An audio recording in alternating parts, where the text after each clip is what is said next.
least you have static information that you want to ship with your application, but they can also be used effectively to store defaults. You can store key value pairs even when an application quits. And one of the things you'll get to use in Evil Hangman or dabble with in lab is NSDefaults, which is an interface for storing information persistently in applications so that when it quits, you can actually reload those same values after the fact. So what kind of uses might persistent storage like that have for an application? Why is this useful? If you got a call while playing your game, then you could store data such that when they hung up the call, you could resume it. OK, good. So if you got a phone call, it interrupted your game, you could then reload the information that the state that the game was in so that you can continue playing it. So to be honest, you probably don't need to use property lists for that, because so long as the application is backgrounded, you can keep stuff in RAM still, unless the user quits, in which case they're at a loss. I was talking about NSDefaults. Oh, I'm sorry. So well, even NSDefaults. So NSDefaults are truly meant to be default values, not state remembrance for the state of a game. So defaults would be like, do you want the sound on or off by default? What's your nickname by default? So NSDefaults are good for things like that, configurable options that the user might change in the game. Settings is just another UI. A lot of applications, like in Evil Hangman, will have settings built into the application, for instance, on the flip side. And indeed, that's where you can store things like the preferred word length and number of guesses in an NSDefaults through that API, which ends up writing a file into the iPhone or to the iPad or the like. But you can also write code that allows you to hook into the settings icon on the iPhone or the iPad, where you can move your settings there. It's really just a design decision. What people tend to do for simple settings, if you only have a few, they put them in the application itself. If there's lots and lots of settings, some people factor them out and put them under the settings icon on the phone. It's a little more annoying, though, because you have to exit the application and go to it to actually get at them. But you'll find that this is as easy as writing key value pairs to an object. So more on that with Evil Hangman. What's SQLite, if familiar?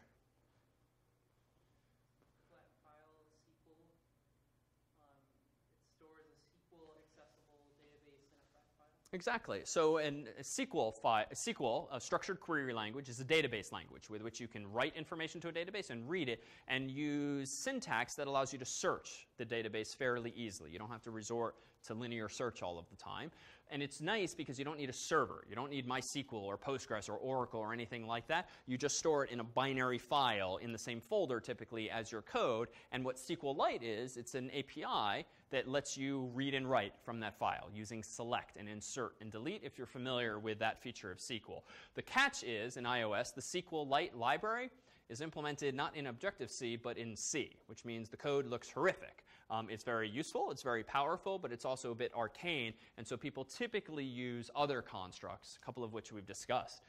XML, meanwhile, or JSON, is typically used when transporting information these days across the wire. So property lists are XML, but if you were to have your own arbitrary format, typically that's for a game or a program that somehow grabs information from a server on the internet. These are very useful data formats for exchanging information.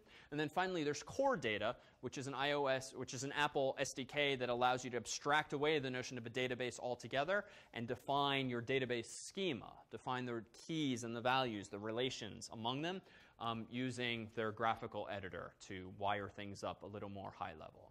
And you had a question here. Is it possible to query a regular expression in SQLite, simplified ones? SQL supports like queries, where you can use a subset of Perl's regular expressions, or which are common in other languages as well. So sort of. Good question. All right, so let's go back over here, and let's go into tonight's sources, and let's go into plist. So I, in advance, downloaded the plist file earlier on my own computer over here. Not that one. So now if I go into plist and go into the distribution code here, we'll see some of the usual friends. And let me go into main.m. OK, no surprises there. Let me next go into appdelegate.h. No surprises there. Appdelegate.m. No surprises there. It seems to be handing off control now to viewcontroller.h. Really nothing going on there. Viewcontroller.m, finally. There's something going on in here. But let's wait. Let's go to the nib file. And for some reason, my example involves cities in California. this has always been a stupid feature of Interface Builder. When you drag and drop a UI table view controller into an application, rather than show you your data or just blanks, they arbitrarily show you cities in California. Those are not in the application itself.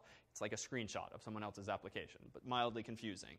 But if I now go back to my code, let's see what I'm doing. So recall that we looked at the master detail application earlier, which was a little complex, and I've stolen some of the simpler ideas from it just to implement the following application. If I go ahead and click Run up here, oops, let me quit the old simulator, and let me run this in the latest version of the simulator. It's going to pop open, and you might see some familiar words. So these are from a property list called small.plist, which I downloaded from the course's website. Recall that the project specification gives you a super short list just so you can tinker without worrying about hundreds of thousands of words. So that's just an XML file that I've literally dragged and dropped into the project, and somehow in code I'm opening this up. Yes?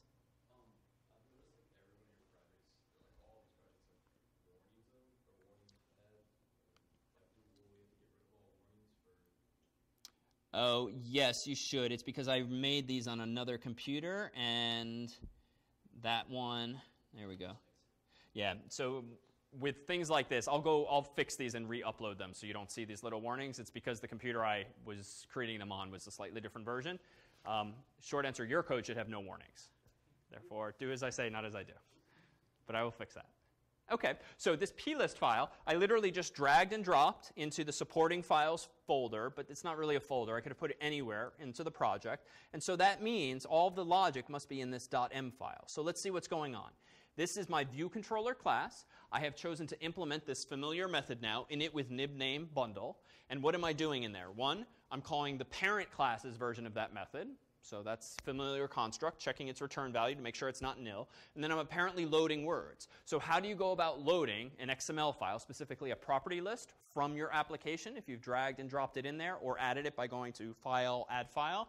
Well, I apparently call nsBundle main bundle. So this is a way of saying to iOS, give me essentially the path to the default folder, the default root folder of this application. Then give me specifically the path for the following resource, quote unquote small, and what data type is it?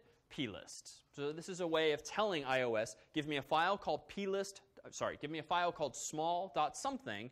That something is plist because it's of type plist, and this helps it know how to load the file, whether it's a property list, a binary file, or some generic text file. Then I'm out doing this. On the left-hand side, what's going on here in this highlighted portion? Good, I'm creating a pointer to an NSArray object, and on the right-hand side, I'm calling NSArray alloc init with contents of file. So there's a bunch of different ways to do this. I have chosen to use NSArray's alloc method, and then the init method called inits with contents of file, and it turns out that if I read the documentation for that method, it just knows how to load that information into the file. But I thought NSArrays were immutable. In other words, I thought you couldn't change them, but I'm clearly initializing this one with words. How do we reconcile that? What's that? I never allocated it or initialized it, but I did allocate and initialize it here, right? You haven't changed the array, and you just have a type NSArray pointer. So that's okay on the left-hand side. But why is this not a mutable array? I'm adding stuff to it, which means I'm changing it, right? Yes, that's the key distinction. If you could never mutate arrays, you could never have anything in an NS array. It would be a useless object. But in this case, we have an NS array that's being initialized at the point of allocation with the contents of a file. So the fact that it's an NS array just means I can't change it after this line of code. And that makes sense because if this application is just going to show this list of words, much like Evil Hangman is going to have a long list of words in its memory, you're not going to want to change it. You just want to have one copy of that lying around. And it's slightly more efficient to have the NSArray class instead of the NSMutable array because one, there's less functionality, there's not the editing code related to it, and two, you protect yourself against yourself. You can't accidentally delete a word from your dictionary if you've said to the compiler, this is an immutable NS array. All right, so lastly, I'm just remembering that pointer by assigning it to my property called words, and then I'm returning myself. So at this point in the program, I have loaded that property list into memory, stored it in a property, so now I have access to an NS array that I can iterate over and do whatever I want. So the application now looks like this. It's a table of words, and I now somehow have to render 1, 2, 3, 4, 5 cells. But I don't proactively push the cells to the UI. I'm instead going to have the iOS is going to ask me, what do you want at this cell? What do you want at this cell? What do you want at this cell? Or rather, what do you want at this row?